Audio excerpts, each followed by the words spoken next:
Good morning students. Class 10th में कल तक हमने सूत्र आपको निखिलम से स्क्वायर करना यानी वर्ग करना, घन करना और भाग करना सूत्र निखिलम से हम सीख चुके हैं। और सूत्र प्रावर्त्य योजित से भी हम भाग करना सीख लिए थे। और आज हम इसी क्रम में आगे बढ़ते हुए हम ले रहे हैं सूत्र दवजांग के द्वारा भाग करना, जो फर्स्ट चैप्टर का अंतिम क्वेश्चन टाइप में मैं ले रहा हूँ। तो देखो इसके अंदर जिसका भाज्य है वो है 1 2 3 4 5 यानी 12,345 में भाग देना है आपको 91 का। 12,345 में भाग किसका देना है? 91 का। सूत्र कौन सा? आपके दवजांग के द्वारा। तो देखो इसके अंदर आपको दवजांग का पता करना है। तो जो भी होता है या भाजक होता है, तो भाजक का जो इकाई अंक है, भाजक का इकाई अंक, और इस इकाई अंक को क्या बोलते हैं हम? दवजांग। इकाई अंक क्या हो जाएगा? ये दवजांग। तो यहाँ पर इकाई अंक कौन सा है? एक तो क्या बन गए यहाँ? दवजांग। और जो बाकी बच गया इसको क्या बोलेंगे? मुख्यांक। यह आ गया आपके पास दवजांग। और मुख्यांक यहाँ कौन सा आ गया? 9। मुख्यांक कहेंगे 9। जैसे मान लो कोई संख्या है 118, तो इसके अंदर 8 को तो क्या बोलेंगे हम? दवजांक। बाकी जो बच गया भाग ये 11, तो 11 को क्या बोलेंगे? मुख्यांक। और जो भाग प्रक्रिया होती है वो किससे होती है? मुख्यांक के द्वारा होती है इसके अंदर। तो आपको यहाँ पर ध्यान देते हुए चलना है। मुख्यांक को और दवजांक को अलग अलग करना पड़ता है। तो सबसे पहले देखो यहाँ हम लेते हैं दवजांक। तो दवजांक हमारे पास आ गया 1, और बाकी क्या बच गया? ये मुख्यांक। तो मुख्यांक आ गया हमारे पास 9। मुख्य अंक, मुख्यांक का जब संधि करते हैं तो क्या आता है? मुख्य अंक। कि जो भी अब बाकी क्रिया होगी वो किसके द्वारा होगी? मुख्य अंक के द्वारा होगी, यानी मुख्यांक के द्वारा होगी। इसके अंदर भी आपको 3 कॉलम बनाने पड़ेंगे।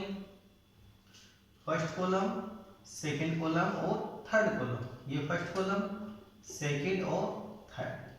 इसको लिखने का तरीका सबसे ऊपर क्या लिखा जाता है? इसमें दवजांक, इसके नीचे मुख्यांक।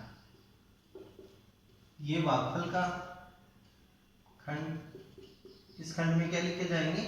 भागफल। और इसमें अंतिम शेषफल जो आगे क्वेश्चन में प्राप्त होगा वो लिखें। अब पहले खंड के अंदर आपको दवजांक लिखना है। तो दवजांक आपके पास कितना है? 1। मुख्यांक कितना आपके पास? 9। अब चलते हैं अंतिम खंड में, यानी तीसरे खंड में। तो तीसरे खंड में देखो दवजांक में 1 अंक है, तो जो भी यहाँ भाज्य है उसका अंतिम अंक इसमें जाएगा, यानी 5। बाकी जो बच गए अंक वो कौन से में आएंगे? मध्य खंड में, यानी दूसरे खंड में आपको सेट करना है। 1 2 3 4। अब जो भी बाकी क्रिया होगी वो किसके द्वारा होगी? मुख्यांक के द्वारा होगी। तो सबसे पहले हम 9 का भाग देंगे 1 में। तो क्या संभव है? तो ये संभव नहीं है कि इस 1 में 9 का भाग नहीं जाएगा। तो अब आगे दोनों संख्याओं को मिलाकर लेंगे तो कितनी आ गई? 12। अब 12 में भाग देंगे 9 का। पहली स्टेप क्या आएगी? 12 में भाग देंगे 9 का। तो कितनी बार गया भाग? 1 बार। शेषफल हमारे पास कितना बच गया? 9 का भाग देंगे 12 में, तो 1 बार। शेषफल आ गए यहाँ 3। शेषफल आ गया 3। अब शेषफल को हम कहाँ लिखेंगे? इन दोनों संख्याओं के बाद जो तीसरे नंबर की संख्या उसके ठीक पहले, उसके ठीक पहले। अब इनको मिलाएं तो ये क्या बन गया हमारे पास? नया भाज्य। इसको क्या बोलेंगे हम? नया भाज्य। और जो भागफल आया 1, इसको भागफल वाले कॉलम में, 3 शेषफल को यहाँ हमने लिख दिया। इसके बाद हम लेंगे नया भाज्य, नया भाज्य। और नया भाज्य हमारे पास कितना आ गया? 33। इसके बाद आपको निकालना है संशोधित भाज्य। संशोधित भाज्य, इसका देखो सूत्र आप। संशोधित भाज्य, संशोधित भाज्य का सूत्र होता है नया भाज्य माइनस दवजांक गुणा भागफल। दवजांक को गुणा करेंगे किससे? भागफल से। इस सूत्र का हम यहाँ प्रयोग करेंगे। तो यहां पर देखो संशोधित भाज्य, संशोधित भाज्य। क्वेश्चन के अंदर आपको कंप्लीट स्टेप टू स्टेप लिखना है। इस क्वेश्चन में जो भी यहाँ प्रक्रिया चल रही है, भाग प्रक्रिया, वो यहाँ दिखानी आपको पड़ेगी। शॉर्ट में क्वेश्चन नहीं करना है। तो संशोधित भाज्य आपके पास निकालना है। तो नया भाज्य कितना आया? 33। सूत्र के अनुसार मैं चल रहा हूं। नया भाज्य कितना आ गया 33, फिर माइनस दवजांक आपके पास है 1 गुना भागफल 1, तो 33 माइनस 1 को 1 से गुणा करेंगे तो 1, 33 में से 1 गया तो कितना आ गया 32 आपके पास। अब सेकंड जो स्टेप है वो देखो, बाकी जो भी है संशोधित भाज्य इसके अंदर भाग देंगे किसका मुख्यांक से, मुख्यांक है 9, तो 9 का भाग देंगे 32 में तो कितने बार जाएगा 3 बार, 9 3 27, शेषफल कितना बच गया 5, तो यहां पर आ गया 3, शेषफल आ गया 3। अब शेषफल को कहां लिखेंगे, सॉरी शेषफल आया हमारे पास 5, शेषफल को लिखेंगे इस स्थान पे, तो नया जो भाज्य है वो कितना बन गया है, यहाँ से हमारे पास 54, यहाँ क्या लिखेंगे नया भाज्य, इसी स्टेप टू स्टेप अब चलना है, नया भाज्य आ गया 54, इसके बाद ज्ञात करेंगे संशोधित भाज्य,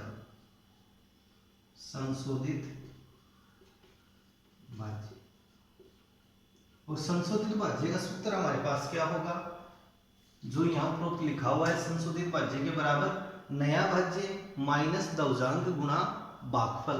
अब देखो दवजांक संशोधित भाज्य के लिए नया भाज्य 54, दवजांक हमारे पास कितना है 1 गुणा भागफल कितना है इसका 5, भागफल था 3, यहाँ 3 हम लिखेंगे तो 1 गुणा 3, तो 54 माइनस 3 एकम 3, 54 में से 3 को घटा दो तो कितना आ गया 51 हमारे पास क्या आया संशोधित भाज्य।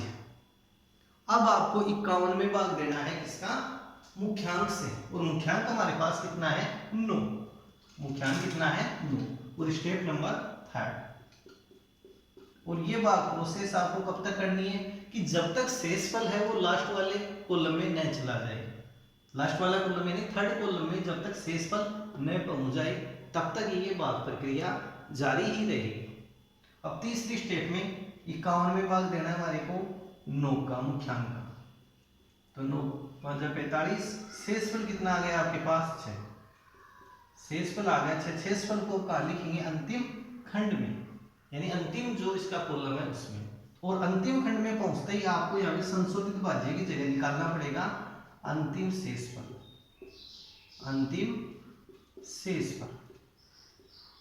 और अंतिम शेषफल का सूत्र वही है जो संशोधित भाज्य का है, यानी 65 में से माइनस करेंगे, यानी भागफल 5 आएगा, 5 को लिखेंगे भागफल गुणा दवजांक, तो 5 गुणा 1, तो 65 माइनस 5, 65 में 5 गया तो कितना आ गया 60 हमारे पास शेषफल, 65 माइनस 5 बराबर 60, तो शेषफल तो कितना आ गया 60 और भागफल है 135, यहाँ लिखेंगे अतः भागफल बराबर 135 और शेषफल है हमारे पास 60, ये इसका उत्तर आ जाएगा क्वेश्चन में। तो इस प्रकार के जो भी दवजांक के क्वेश्चन है उनको आप निकाल के देखिए, हो सकता है इस बार आपके ये आ जाए दवजांक एग्जाम में। अब हम नेक्स्ट क्वेश्चन लेते हैं सेकंड चैप्टर में अध्याय 2 में 2.1 का 5वां क्वेश्चन, 2.1 का 5वां क्वेश्चन। और क्वेश्चन नंबर 5 को आप यहाँ पर पढ़िए। क्वेश्चन नंबर 5 में यदि संख्या 408 और 1032 के महत्तम समापवर्तक यानी एचसीएफ को 1032x माइनस 408 गुणा 5 बराबर क्या दे रखा है एचसीएफ, और किसका एचसीएफ है 408 व 1032 का, इस रूप में है, और ये आपको प्रश्न के अनुसार दिया हुआ है, ये संबंध है, ये आपके पास क्वेश्चन में दिया है, ये संबंध आपको दिया हुआ है। अब हम पहले क्या याद करेंगे, इसका एचसीएफ याद करेंगे, महत्तम समापवर्तक, तो यहां से क्या लेंगे एचसीएफ, ये याद करेंगे 408 व 1032, और कौन सी विधि से हम चलेंगे यहाँ यूक्लिड विभाजन परिमेयिका के द्वारा, तो आपको क्या लिखना है यहाँ यूक्लिड विभाजन परिमेयिका से, और इसका जो सामान्य सूत्र है वो क्या होता है, ए बराबर बी क्यू प्लस आर। और अब आपको देखना है 408 तो यहाँ छोटा है और 1032 बड़ा है, तो 408 का भाग देंगे किसमें, 1032 में। 1032 में किसका भाग देंगे हम, 408 का। अब 408 का देखो भाग देते हैं, 408 का भाग देंगे 1032 में, तो भाग जाएगा 2 बार, तो ये आ गए 816। शेषफल कितने आ गए, 216। तो इसको तो अब आपको इस फॉर्म में देखो सेट करना है। एक का मतलब हो गया भाज्य, बी का मतलब भाजक, क्यू का मतलब भागफल और आर का मतलब शेषफल। इस रूप में इसको सेट आपको करना है। तो यहाँ पर देखो बी का मान तो कितना आ गया आपके पास, 408, ए का मान 1032, क्यू का मान 2 और आर का मान 216। तो आपको जो ये सूत्र है यूक्लिडी विभाजन परिमेयिका का, इस सूत्र के अंदर ये मान रखने हैं आपको। तो ए का मान हमारे पास कितना है, 1032, 1032।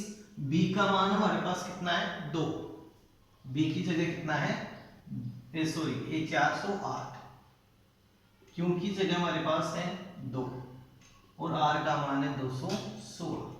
तो यूक्लिडी विभाजन परिमेयिका के अनुसार स्टेप नंबर फर्स्ट हमने सेट कर दी। अब पुनः देखो जो शेषफल आया इसका भाग हम किसमें देंगे, भाजक में। और ये प्रोसेस है, ये भाग प्रक्रिया कब तक जारी रहेगी, जब तक शेषफल शून्य न आ जाए आपके पास, कि जब तक शेषफल शून्य न आ जाए तब तक ये प्रोसेस आप जारी रखिए। अब दोबारा 216 का भाग देंगे 408 में, तो भाग कितनी बार जाएगा, एक बार। 216 शेषफल कितना बच गया, 152। ये आ गया आर, ये नया बी, ये नया ए और ये नया क्यू। इसको इस रूप में सेट करते हुए आपको अगेन लिखना है दूसरी स्टेप नंबर 2। तो ए का मान है 408 बराबर बी का मान 216, क्यू का मान 1 प्लस आर का मान 152। स्टेप नंबर 2 क्लियर है। अब चलते हैं स्टेप नंबर 3 में। तो पुनः देखो यहाँ पर शेषफल तो आया ही 0 हमारे पास, तो 192 का भाग देंगे 216 में, 216 में, तो भाग कितनी बार जाएगा, एक बार। 192 एकम 192, शेषफल आ गया 24। पुनः इसको इस रूप में लिखो, ये बी, ये ए, क्यू और आर। तो बी का पहले ए का मान 216, स्टेप नंबर 3 216 बराबर 192 बी का मान, बी क्यू गुणा क्यू, क्यू का मान 1 प्लस आर का मान 24।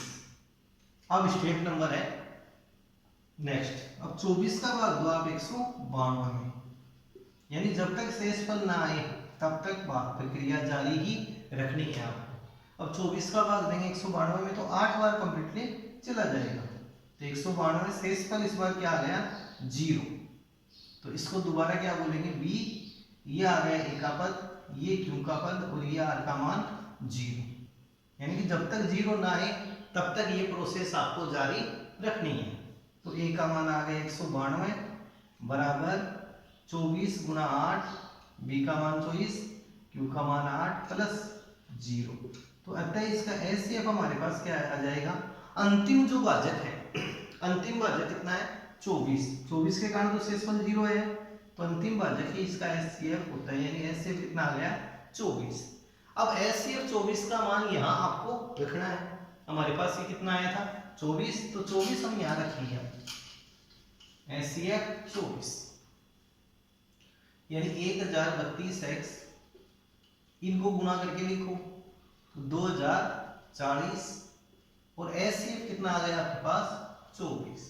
इसका पक्षांतरण आप कर दो, पक्षांतर करने पर माइनस का पद है, माइनस वाले पद का पक्षांतर करेंगे तो ये प्लस के अंदर चला जाएगा, यानी 1032x बराबर 24 प्लस 2040। 24 को 2040 में जोड़ेंगे तो 1032x बराबर 2064 और 1032 का इसमें भाग दे देंगे, वापस पक्षांतरण करेंगे तो x का मान हमारे पास आ जाएगा 2064 बटे 1032। तो भाग देंगे तो x का मान कितना आ जाएगा 2, अतः x बराबर 2।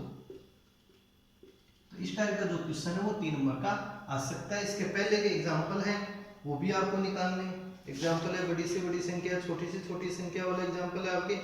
वह बड़ी से बड़ी संख्या 245 और 1029 को इस प्रकार विभाजित करती है कि प्रत्येक दशा में शेषफल 5 रहे। इस एग्जाम्पल को आपको सोल्व करते हुए चलना है। और अब हम चलते हैं 2.3 में चलते हैं। जैसे क्वेश्चन आपके जैसे 3 प्लस 2√5 एक अपरिमेय संख्या है। दर्शाइए कि 2.3 ये दर्शाइए कि या सिद्ध कीजिए कि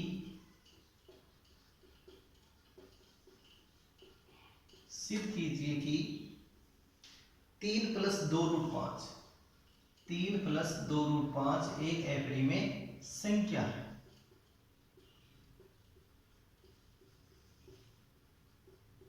एक अपरिमेय संख्या है।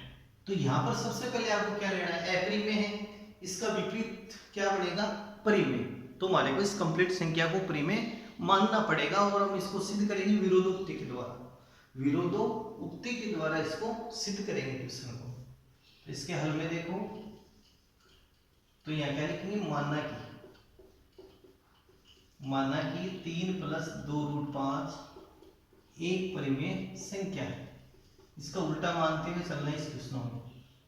अपरिमेय का विपरीतार्थक शब्द परिमेय संख्या है। परिमेय मान लिया। और परिमेय संख्या को हम कैसे लिख सकते हैं, P/Q के रूप में। P/Q के रूप में परिमेय संख्या को हम दर्शा सकते हैं।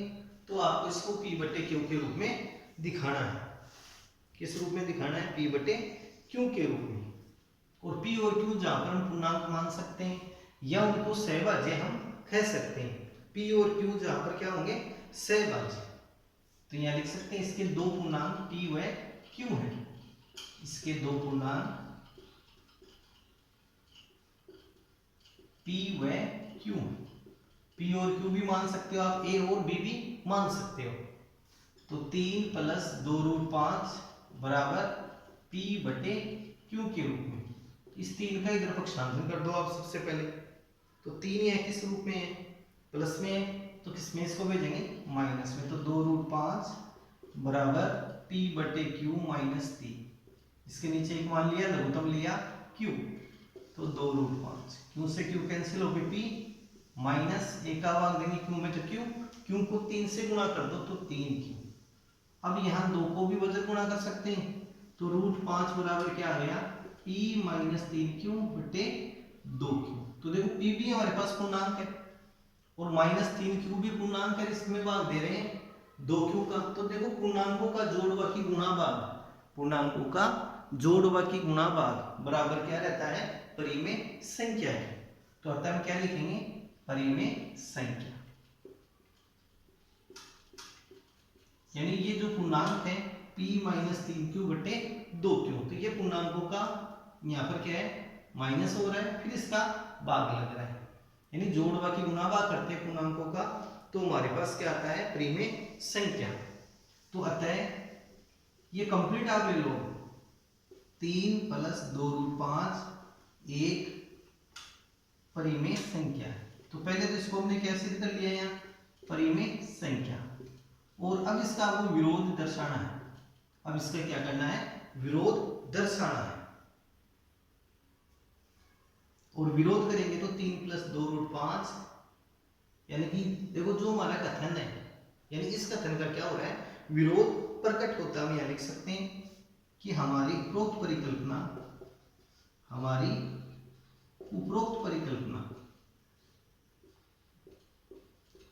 या कल्पना कौन सी, परिमेय संख्या वाली की 3 प्लस 2√5 गलत है। उपरोक्त कल्पना 3 प्लस 2√5 असत्य लिख सकते हो आप, असत्य, इसका विरोध प्रकट होता है। उपरोक्त कल्पना यानी 3 प्लस 2√5, जो हमने इसको वो ली थी क्या, परिमेय संख्या ली थी। उपरोक्त कल्पना असत्य है। अतः 3 + 2√5 एक अपरिमेय संख्या। यानी कि इस परिकल्पना का हमारे पास क्या आ रहा है, विरोधी अंक दिखाएंगे, या जो हमने कल्पना की है वो असत्य है, अपरिमेय संख्या। तो इस प्रकार के क्वेश्चन आएंगे तो इनको आपको सिद्ध करना है। जो शुरू की 2 लाइनें ये सेम चलेगी, लास्ट की 2-3 लाइनें ये सेम रहेगी, बीच का जो मैटर है वो क्वेश्चन के अकॉर्डिंग चेंज होता हुआ रहेगा। अब नेक्स्ट हम क्वेश्चन लेते हैं। तो देखो जो विविध 2 है, विविध 2 में से 2-3 साल से विविध 2 में से छोटे क्वेश्चन अगला दे रहा है, तो आपको इसके जो छोटे क्वेश्चन है उनको निकालना है। विविध 2 में जो छोटे क्वेश्चन है इनको निकालते हुए चलना है। जैसे देखो ये क्वेश्चन नंबर 17 पे ध्यान दो। क्वेश्चन नंबर 17 विविध 2 में, विविध 2 में क्वेश्चन नंबर 17, और 17वां नंबर का क्वेश्चन है कि यदि दो संख्याएं आपके पास 306 व 657, 306 व 657, प्रथम संख्या हमारे पास 306 और द्वितीय संख्या है हमारे पास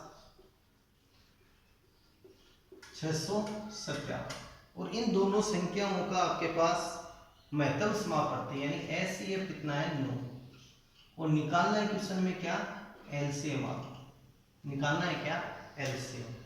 तो यानी कि हम जानते हैं कि, यहाँ क्या लिखोगे, हम जानते हैं कि,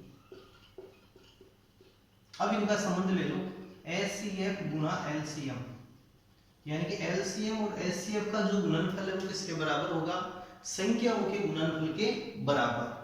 संख्याओं का गुणनफल का मतलब क्या आ गया, प्रथम संख्या गुणा द्वितीय संख्या। प्रथम संख्या को गुणा करेंगे द्वितीय संख्या से,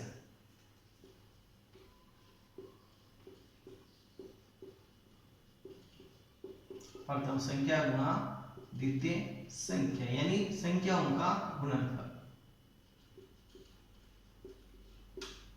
अब एचसीएफ हमारे पास है 9, ज्ञात क्या करना है, एलसीएम बराबर प्रथम संख्या 306 और द्वितीय संख्या 657, इसका पक्षांतर कर दो तो आपके पास क्या आ जाएगा, एलसीएम 306 गुणा 657/9।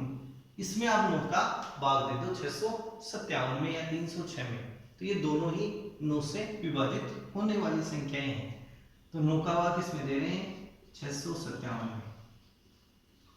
तो 9 का भाग देंगे तो 9 7 63, 2 बच गए 27, 9 3 27, यानी कितनी बार जाएगा भाग, 73 बार। अब 73 को 306 से गुणा करो, इसको 73 से गुणा करेंगे तो हमारे पास कितना आ जाएगा, 22,338, इसका गुणनफल।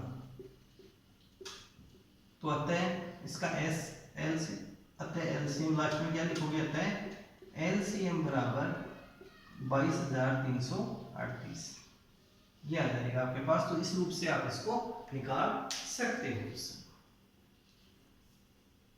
अब देखो हम लेते हैं 13.2 का क्वेश्चन नंबर 4, और एक क्वेश्चन नंबर 4 हम ले रहे हैं कि जो एक स्टूडेंट है विवेक कुमार चौधरी, उसने कमेंट किया था कि सर ये क्वेश्चन समझो 13.2 का 4, और जो आपका एग्जाम है तो आपका लास्ट वीडियो चल रहा है, और अब आपको क्या है कि एग्जाम में एक तो कॉन्फिडेंस के साथ एक आपको एग्जाम देना है, खुद की सुरक्षा के साथ। जो कोरोना वायरस है उसके कहर से आपको बचना है, और एग्जाम में सभी क्वेश्चनों को आपको करना है।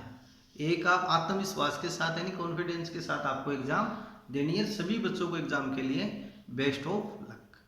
अब देखो क्वेश्चन 13.2 का क्वेश्चन नंबर 4, और क्वेश्चन नंबर 4 है आपके पास। तो इसके अंदर आपको आकृति दी हुई, आकृति में चक्रीय चतुर्भुज एबीसीडी के विकर्ण एसी कोण सी को समद्विभाजित करता है। इस प्रकार से डायग्राम आपके पास, ये आपके पास चक्रीय चतुर्भुज है, ये लाइन, ये रेखा है आपके पास, इसका नामकरण दिया हुआ है पी क्यू, और ये इसका स्पर्श बिंदु है ए, और यहां पर ये आपके पास चक्रीय चतुर्भुज है। ये क्या दिया आपको, चक्रीय चतुर्भुज। ए बी सी डी, सी और डी, और डी को इससे मिलाया हुआ। ये इस क्वेश्चन में आपको सिद्ध करना है कि बी डी है वो समांतर होगा पी क्यू की, और एसी कोण सी का समद्विभाजक है। एसी कोण सी का समद्विभाजक है, केंद्र से पे यहाँ पर एक दूसरे को प्रतिच्छेदित नहीं करते हैं, यानी एसी कोण सी का समद्विभाजक होगा। ये आपको सिद्ध करना है इस क्वेश्चन में। ये केंद्र ओ है, तो हम हमारे पास देखो चक्रीय चतुर्भुज एबीसीडी में, चक्रीय चतुर्भुज एबीसीडी में, एबीसीडी में एसी कोण सी का समद्विभाजक है। क्या यहाँ समद्विभाजक, समद्विभाजक है, अतः इसको कोण 1 मान लेते हैं, इसको कोण 2 मान लेते हैं, अतः कोण 1 और कोण 2 का मान बराबर हमारे पास हो जाएगा, क्योंकि एसी है वो कोण सी का समद्विभाजक है। समद्विभाजक क्या काम करता है, कोण का समद्विभाजक है तो वो कोण को 2 समान भागों में विभाजित करेगा, इसलिए कोण 1 बराबर कोण 2 आ गया। क्वेश्चन में हमारे को सिद्ध करना है बी डी समांतर आएगी किसके, पी क्यू की। ये आपको इसमें सिद्ध करना है कि बी डी समांतर होगी पी क्यू की। तो हम इन कोणों का यहाँ अंकन कर लेते हैं, कोण 3, कोण 4, कोण 5 और कोण 6। ये कोणों का हमने यहाँ अंकन कर लिया। अब आपको यहाँ सिद्ध करना है कोण 3 और कोण 5 को हम बराबर ले आते हैं। जैसे मान लो कि कोई 2 रेखाएं हैं, ये 2 रेखाएं हैं, ये कोई तिर्यक रेखा इसको काट रही है, और ये कोण यदि दोनों बराबर हैं, और इन कोणों को हम क्या बोलेंगे, एकांतर कोण। इन कोणों को क्या कहेंगे, एकांतर कोण। की जब इन 2 रेखाओं के मध्य एकांतर कोण यदि बराबर है तो दोनों रेखाएं क्या होगी, समांतर दिखा सकते हैं हम इनको। यदि 2 रेखाओं के बीच एकांतर कोणों का मान बराबर हो तो दोनों रेखाएं क्या होगी, समांतर होगी। तो हम इसी सिद्धांत की अनुपालना से इसको अंत में सिद्ध करेंगे। तो यहाँ पर कोण 1 बराबर कोण 2 है आपके पास। अब चलते हैं चाप के द्वारा, कि चाप ए बी के द्वारा देखो कौन सा चाप है, ए बी के द्वारा। एक तो ये कोण 2 और कोण 4, और ये दोनों के दोनों कोण कौन से वर्तखंड में है, यहाँ पर एक ही वर्तखंड में, और ये वर्तखंड है यहाँ पे दीर्घ वर्तखंड। जैसे प्रमेय है आपके, यानी जो आपकी बुक में छपी हुई नहीं है, लेकिन उस प्रमेय का प्रयोग भूत होता है। इस प्रकार से हम चलते हैं, जैसे ये वर्त है, ये कोई चाप है, इस चाप के द्वारा ये कोण और एक ये, तो इन दोनों कोणों का मान क्या होगा, बराबर होगा। देखो ये आ गई कोई जीवा, तो जीवा से नीचे का भाग, छोटा भाग को क्या बोलेंगे, लघु वर्तखंड, और जो ये बड़ा भाग है इसको क्या बोलेंगे, दीर्घ वर्तखंड। तो ये दोनों ही कोण का वनडे दीर्घ वर्तखंड में निर्मित है। ये दोनों ही कोण का स्थित है, दीर्घ वर्तखंड में स्थित है। अतः जो प्रमेय है वो प्रमेय क्या है कि एक ही वर्तखंड में स्थित कोण बराबर होते हैं। तो यहाँ पर कोण 2 और कोण 4 को हम बराबर दिखा सकते हैं, कोण 2 बराबर कोण 4। तो यहाँ पर हम लेंगे चाप ए बी के द्वारा, चाप कौन सा आपके पास, ए बी द्वारा एक ही वर्तखंड में, एक ही वर्तखंड में स्थित कोण, वर्तखंड में स्थित कोण कोण 4 व कोण 2 है। अतः एक ही वर्तखंड के कोण बराबर होते हैं, कोण 2 बराबर कोण 4। ये था हमारे पास समीकरण 1। ये कौन सा आ गया, समीकरण नंबर 2। तो यहां आप लिख सकते हो प्रमेय से, यानी एक ही वर्तखंड में स्थित कोण बराबर होते हैं। अब देखो समीकरण 1 और 2 से एक बात स्पष्ट हो गई, कोण 1 का मान बराबर है 2 के, और 2 का मान है 4। कहते हैं कोण 1 बराबर कोण 2 बराबर कोण 4। तो यहाँ हम समीकरण 1 और 2 के प्रयोग से ये लिख सकते हैं, समीकरण 1 व 2 से इन दोनों समीकरणों का प्रयोग करें तो कोण 1 बराबर कोण 2 बराबर कोण 4 हो जाएगा। कोण 1 कोण 2 बराबर कोण 4, ये बन गया आपके पास समीकरण नंबर 3। कौन सा समीकरण आ गया, 3। अब यहां से हम चलते हैं, अब चलते हैं चाप एडी के कारण, देखो चाप एडी के कारण, चाप एडी द्वारा, और देखो चाप एडी के द्वारा भी एक ही वर्तखंड में स्थित कोण, एक तो कोण तीसरा, ये चाप एडी का, और एक कोण बन रहा है आपके पास एक, तो कोण एक बराबर कौन सा हो जाएगा, कोण 3 हो जाएगा, कि चाप एडी द्वारा एक ही वर्तखंड में, एक ही वर्तखंड में कोण 1 व कोण 3 निर्मित है या बन रहे हैं, एक ही वर्तखंड में स्थित है या निर्मित है।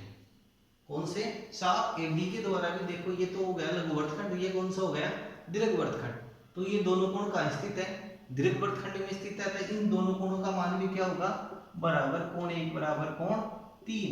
ये समीकरण नंबर कौन सा आ गया आपके पास, 4। अब समीकरण 3 और 4 को मिलाएं, समीकरण 3 और 4 से देखो कोण 1 का मान कोण 2 4 के बराबर है, और कोण 1 का मान कोण 3 के बराबर, तो कोण 1 कोण 2 कोण 3 और कोण 4 का मान भी परस्पर बराबर हो जाएगा। तो यहां से हम प्रयोग कर सकते हैं समीकरण 3 व 4 से, 3 व 4 से।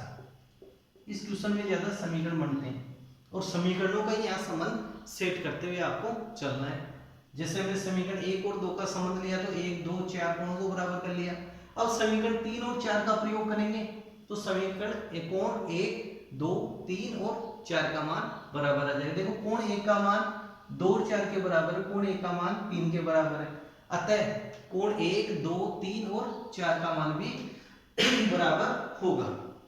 तो यहां से लेंगे कोण 1 बराबर कोण 2 बराबर कोण 3 और बराबर कोण 4। ये संबंध हम यहां से बना लिए।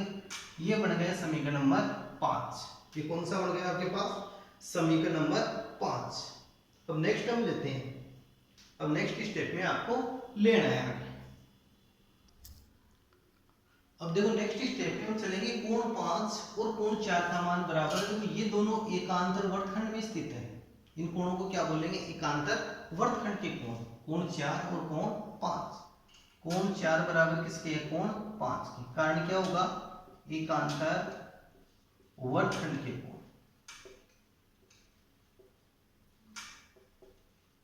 एकांतर वर्तखंड के कोण कि जो एकांतर वर्तखंड में निर्मित है वो कोण बराबर होते हैं। तो कोण कौन सा आ गया, समीकरण कौन सा आ गया, ये छठा। तो समीकरण 5 और 6 से, समीकरण 5 व 6 से,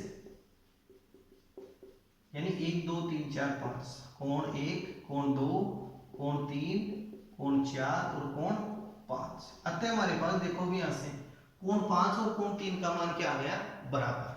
अतः यहां से लिख सकते हैं कोण 3 बराबर कोण 5, यानी कि जो ये रेखाएं हैं PQ और BD के मध्य एकांतर कोण बराबर है। तो यहां से लिखेंगे रेखाएं BD व PQ, रेखाओं के मध्य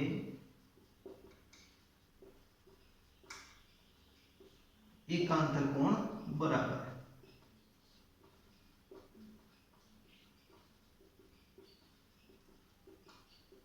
अतः BD किसके समांतर हो जाएगी, ये PQ की।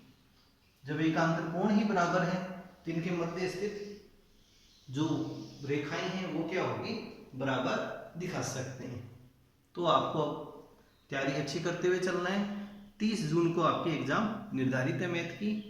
तो सभी बच्चों को पुनः बेस्ट ऑफ लक, क्या वे कॉन्फिडेंस के साथ एग्जाम दीजिए और जो कोरोना वायरस है उसको हराते रहे। बेस्ट ऑफ लक सभी बच्चों।